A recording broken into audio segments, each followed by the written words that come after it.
Aqui temos 3 copos com água. E agora eu vou botar só da cáustica em um. E vou mexer.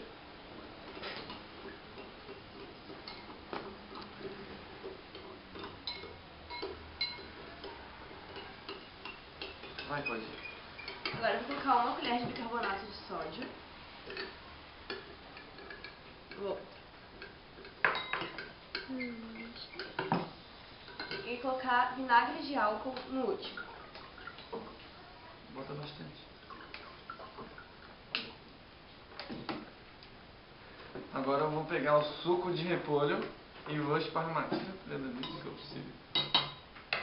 Tem que fazer o ó. Oh! Oh! Oh! Que massa!